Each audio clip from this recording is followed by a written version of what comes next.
YouTubers. This is Nurse Jay at Nursing the Truth, and I hope everyone is having a great Wednesday night. Well, I'm having a great Wednesday night, and guess what? The reason why I am having such a great Wednesday night is because I'm not in church. See, the Christ, the good one, is in me, and the kingdom of the universal consciousness is inside of me. But the greatest thing is that I get to do all of my studies and break down the Bible and read books and gather information. That is my Wednesday night Bible study. So, go watch my videos on all the sexual perversions on the books of Matthew, Mark, Luke, and John. You'll get a real good laugh at it when you find out the truth and what has happened to our scriptures. Now, on another note, I'm going to make a video here about King Tut and Akhenaten as your biblical Moses. Yes, don't be surprised. I hate to tell you, but we're going to do this really quickly. There was not a man by the name of Moses that ever walked on 2 feet. He did not depart the Red Sea with a staff. He did not kill an Egyptian and take off and hide in the desert and then marry a woman, yada yada, and the story goes. The name Moses, yes, is an Egyptian name, but not a historical person. In Egypt, there is no record of a man named Moses that led an exodus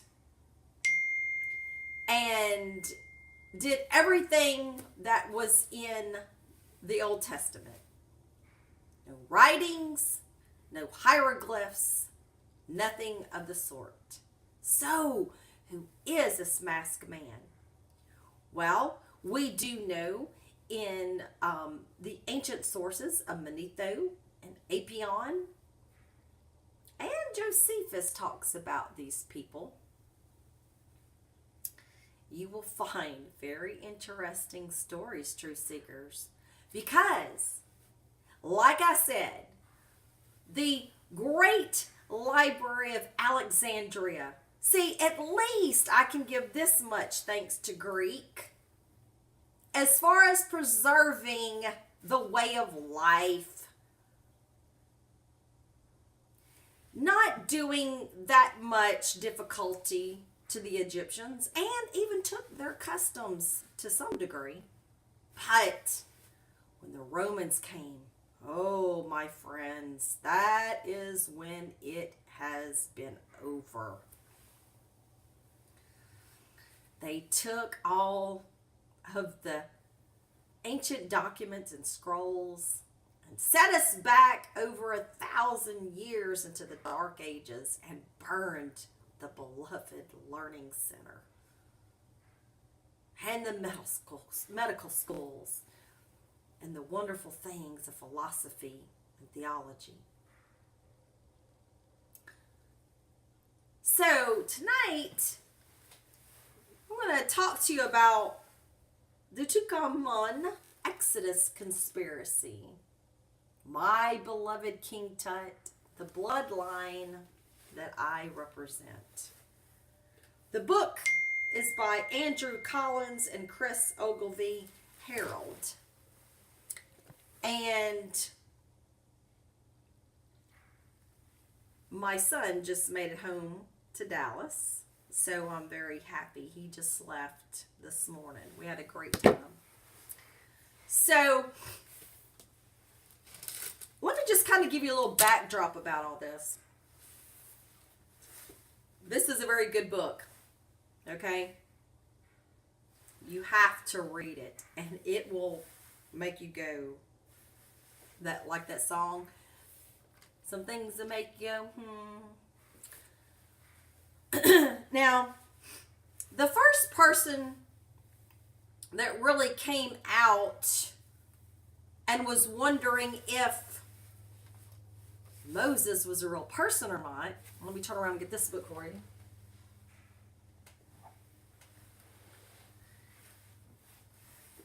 Moses and Monotheism. The great psychologist Sigmund Freud was a Jew. And he did his research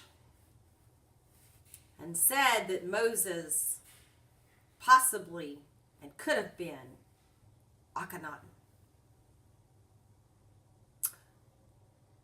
Well, when Howard Carter started doing his excavations with Lord Carnarvon, the British archaeologist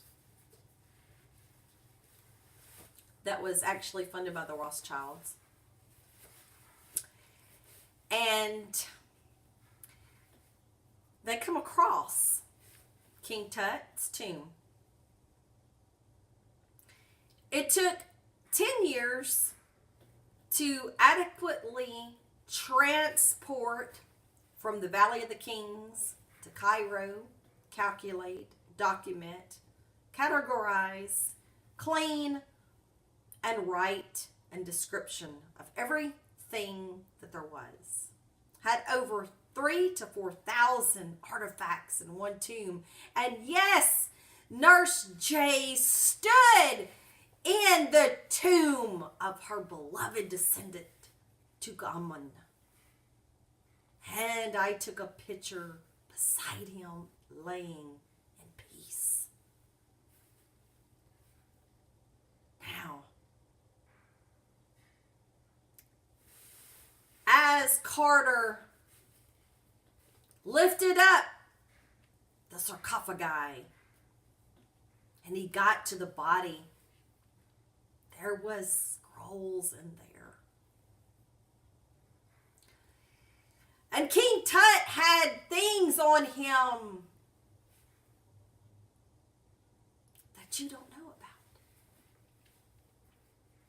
There were things in his tomb that represent biblical things.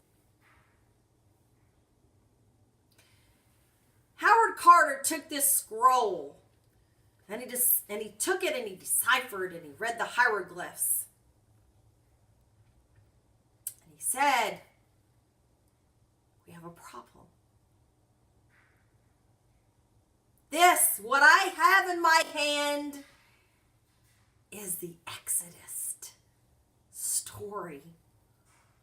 That is in the Bible.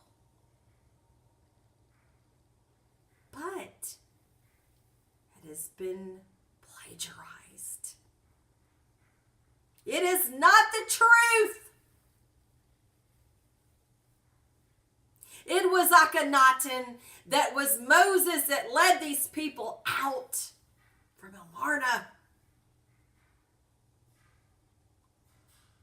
He was the heretic king. He left Thebes first to go to Amarna, the golden city, the city of the Aten. The golden city. And he took all the money while the rest of Egypt was dying and desecrated and starving.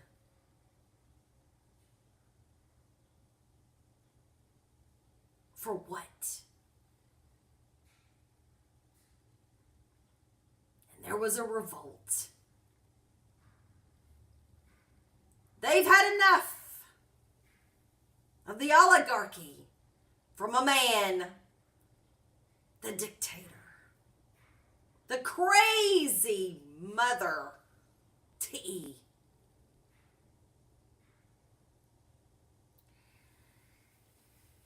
And they kicked him out with Horemheb, the great general.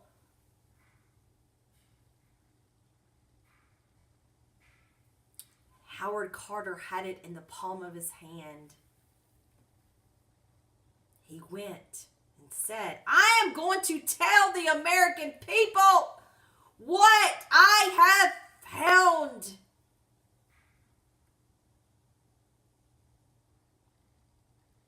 And they put a bullseye on Carter.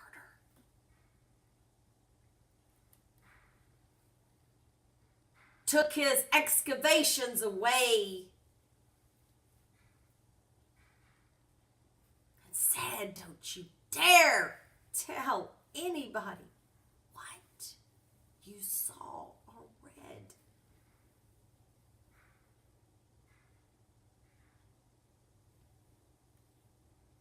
And he didn't. He threatened the British Prime Minister and busted into the office.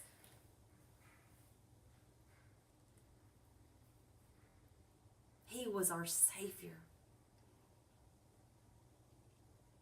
He could have saved many innocent lives. But for what? Zionism. You see, at that time of 1922, the Balfour Declaration had already been in swing. Lord Balfour, the Britons and Americans all had their dirty palms in this conspiracy of a fake state called Israel. Fake people. And Carter knew that it was the Egyptians.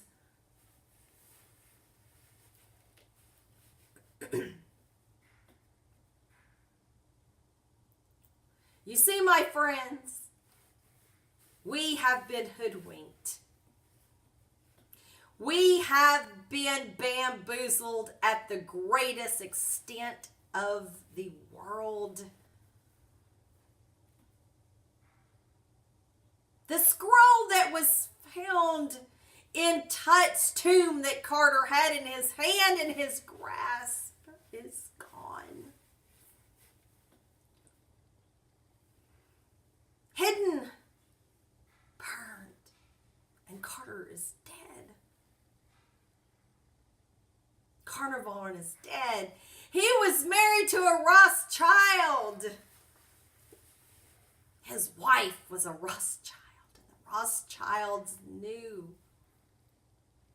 And they stole and they pilfered and they took from King Tut's tomb.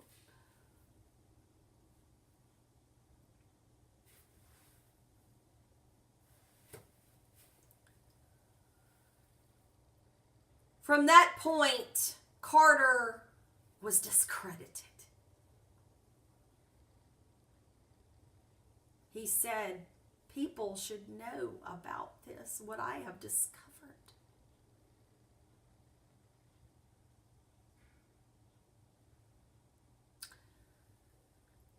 It tells you everything. See, you don't want to rock the boat when it comes to Zionism. America and Israel. And everybody knows it. It's just not me.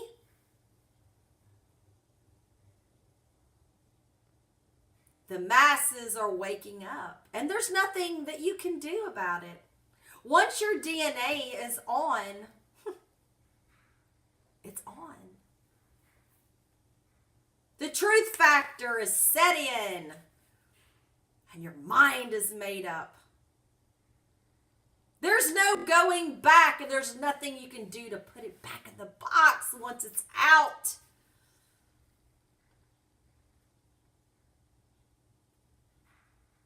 Carter, in fear of his life, watched, followed, made sure. And King Tut, whomever put that writing in his tomb, because he was the son of the heretic. King Tut, along with I, his family member, he made a stele called the Stele of Restoration.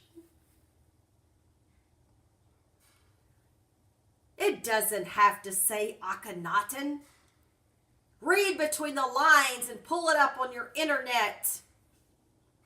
And he talks about how Egypt was decimated, how nothing was going, famine, starvation, and that the day that the temples were destroyed by Akhenaten, the gods left. The gods left.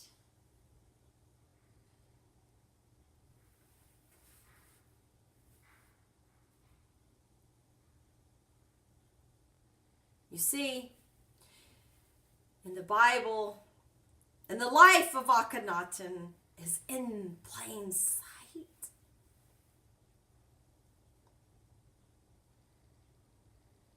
He leaves. He takes people with him.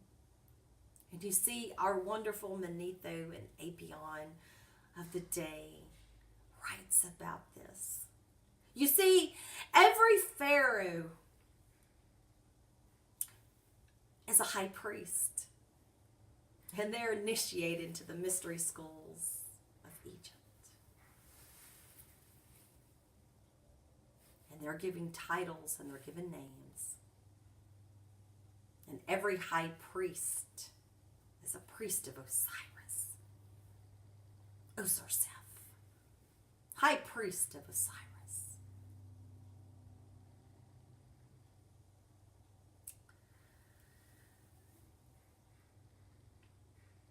Akhenaten did not get to enjoy Canaan. You see. Little historical information.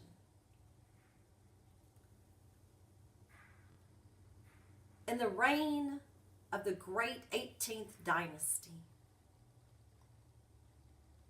Egypt ruled Israel. No such thing as Israel at that time. Not a state. It was Canaan. Canaanites.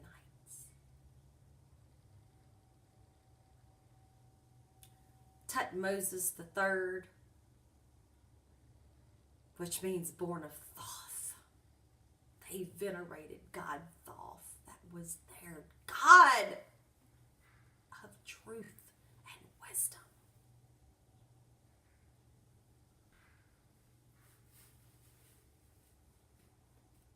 And he went and conquered, and that is your King David.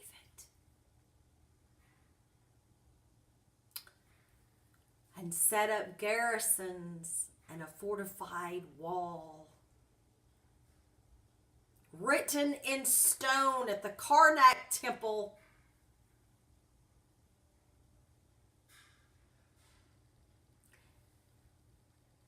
And they were there.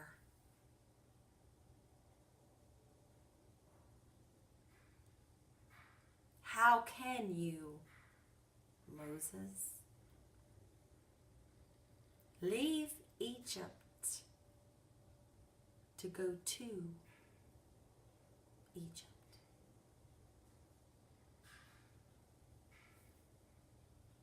You cannot go, Moses,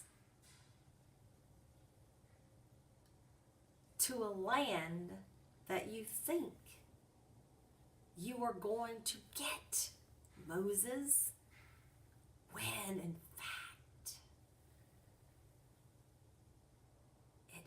is a vassal state of Egypt.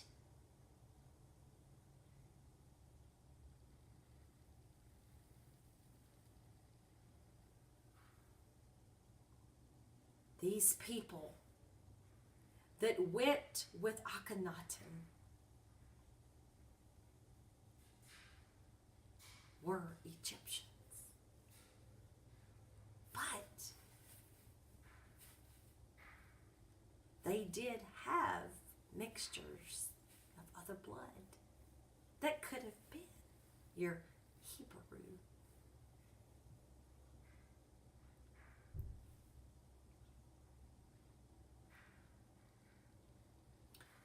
To this day, they want to tell us that Akhenaten was in KV 55 at the Valley of the Kings. Dear truth seekers, there's so much out there that they want to tell us. A lot of the people that I followed, scholars, archaeologists say that Akhenaten has never been found. That whoever was in KV 55 was Simkare, Tut's brother.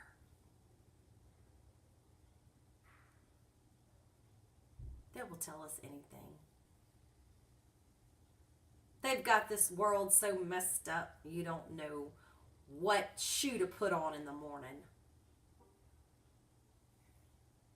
But until then, think about what I said. Hotep and Ashe, and I'll see you tomorrow.